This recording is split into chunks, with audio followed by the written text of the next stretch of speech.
Well, I thought our team was really ready to play here tonight. We obviously had a complete performance where, I thought our defense was outstanding for most of the game. And I thought really Souley Boum and Jack Nunge, they really led that charge defensively. I thought Souley, his effort level, his pressure on the ball against a very, very good point guard, Ryan Nembhard. Ryan, he was 2 for 12. I think Souley had a lot to do with that. He really gave tremendous effort on that end. And Jack, not only dealing with Kalkbrenner in the post, but so many different times Jack saved us with his rim protection and his help. And, he got stitches at halftime. And, look, in March, you need players to just give everything for the cause. And we really were locked in both on defense and offense. Certainly one of probably our best performances of the season. First question from Adam right here. Souley, the last time that you guys played Creighton, Ryan Nembhard sort of locked you up a little bit, held you to a season low 2 points. Did you think about that at all in preparation for this one? I like how you said he locked me up last time. But nah, I definitely had that in memory in my mind. This March, I know I had to show up for us to win, and I kind of took that personal. So I know I wanted to come out and accept the challenge. He's a good point guard, and we had great games with him. So I just came out and took the challenge, accepted the challenge, and did what I did for my team on both ends of the floor tonight. Over here, Joel. Sean, obviously you had a lot of praise for Kalkbrenner back in Omaha, and I'm sure Greg McDermott thought he had an advantage with Kalkbrenner on Hunter and Kaluma on Nunge. I guess what do you feel went right with those matchups today?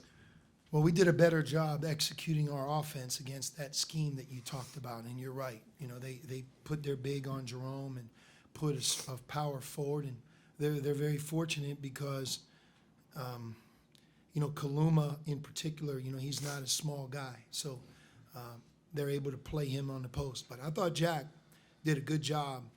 You look, he had 8 offensive rebounds against Creighton when we played him in Cincinnati.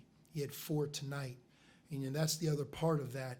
He can get offensive rebounds and second shots against a smaller player. And then, I think we've learned that, using Jerome as a screener for Souley. Again, Kalkbrenner is on Jerome, so we kind of flipped it. Some of the things we normally do with Jack, we put Jerome in that situation. And it all sounds good, but the player has to come off the screen and make the shot. And we got one of the best in Souley. He comes off clean, without room, without any defender on him. The ball's going to go in, and he had a big night tonight. Over here on the right, Matt. This is for Jack. You got one more game to really accomplish a hell of an accomplishment if you win it tomorrow night. But 82-60, this does register as one of the most surprising scores here on a day across the landscape in college basketball. For you personally and as a team, now that you're not as deep as you once were, how much pride is in that locker room that you guys really did just pull off a fairly dominant win over a squad I'm sure you all believe is capable of even making the Final Four? Yeah, we got some warriors in our locker room. I feel like, since we've had some guys to go down, we've had a lot of dudes just step up. And, ever since it happened, we've had that next man up mentality. And, we just fought for each other. These dudes who can't be out there with us, we want to win for them because they've been a part of the whole process. And I feel like, we got to play for each other down the stretch. Back to Adam. Sean, we've been talking about Dez and what he gives to you guys defensively. He had 4 steals in the first half tonight. How much did he change the game and help you guys separate? Well, these two guys will vouch for this. Dez has continued from early November just to be a better player. And when you're a freshman, sometimes, leaving high school and coming to college, you want it to happen right now. And if it doesn't happen right now, sometimes, you lose sight of how important practice is and improvement. And you end up not having maybe as good of a freshman year as you're capable. In Dez's case, his attitude is his greatest gift. He's accepted coaching, sometimes hard coaching. He's learned to play multiple positions. Early, you can ask Souley. Dez had the talent to be a good defensive player. He didn't realize all that it entailed. Right now, You know, Dez is one of our team's best defensive players. You know, the 4 steals is one thing, but he allows us to have size and flexibility on our defense that really help us. And then offensively, you know, his ball handling and ability to get to the basket, I think sometimes gives us a different dimension. Over here on the left, Ralph. Sean, for those of us who are sort of like catching up to your, for those of us who are catching up to your team a little bit here, without Fremantle, you guys have really played great. What's been the adjustments and why have they worked so well? Yeah, I mean, with Zach, we were 17-5, certainly a high-powered offensive team, and we were a team that was learning to be better on defense. You know, when we first lost him, we didn't know how it would go. So kind of like Jack's point, it wasn't just Jerome Hunter, who I do think deserves a lot of credit. He stepped into Zach's role. But Desmond Claude has emerged, and then, you know, Cesar Edwards has emerged. But I also think that just our overall team, the 4 other starters, they've improved. Each of them is more confident in their role. And, you know, last night I think what upset the 3 of us about the DePaul game, DePaul has firepower and they made some great shots. But we weren't at our best on defense. And we're lucky to be standing today to learn that lesson. You can't say that about our team here tonight. You know, we came out, we played some really good defense and offense, and that's when we're at our best. And then, long-winded answer to your question, I think we're a better overall two-way team now than we would have been through the first 22 games. Staying on the left side, Jamal. Coach, you got Marquette next. What kind of problems do they present? Many problems. They're an outstanding team.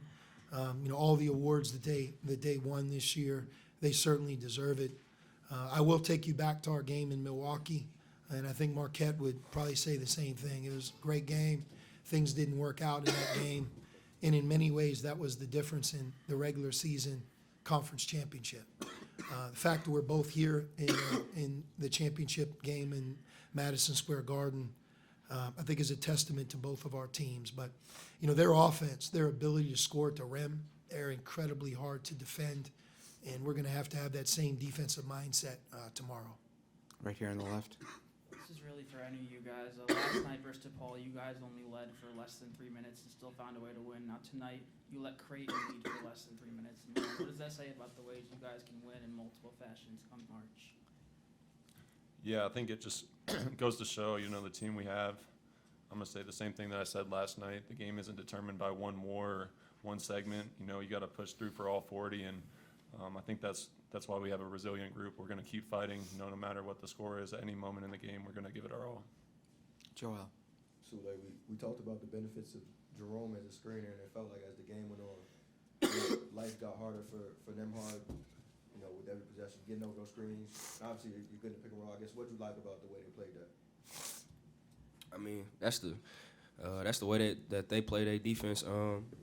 Last game, last time we played them at their house, I didn't do a good job of making them hard come off the screen. So this game, I made sure that I was coming off tighter, so I could have that spot to shoot or hit my man on the roll or the pop.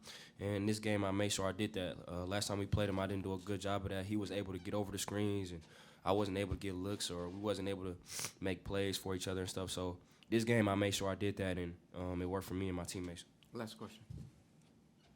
Sean, as a player at Pitt, you never got the opportunity to play in a Big East final. So how special is it in your first year back in this league as a head coach to have this opportunity tomorrow night? Oh, it's incredibly special. I mean, it's special just to be here at this podium talking to you guys and as a member of the Big East and you know, competing in the Madison Square Garden. You know, like I told these guys at the end of the game, you know, you really understand once you get here the pageantry and why everybody makes such a big deal about the Big East tournament. But there is a big difference between advancing in the tournament and just playing in it. As a player, that's what I did. I played in the Big East tournament. But when you're playing for the championship, you know, that's more sacred ground. You know, that's legacy for guys like these two guys. And, you know, we have to be ready. We have to, all that we can control tomorrow is, can we be the best that we can be? And if so, I think what you'll find tomorrow is it's going to be a great game. And that's what we're hopeful that we can do. Xavier, thank you. Thanks. Thank you.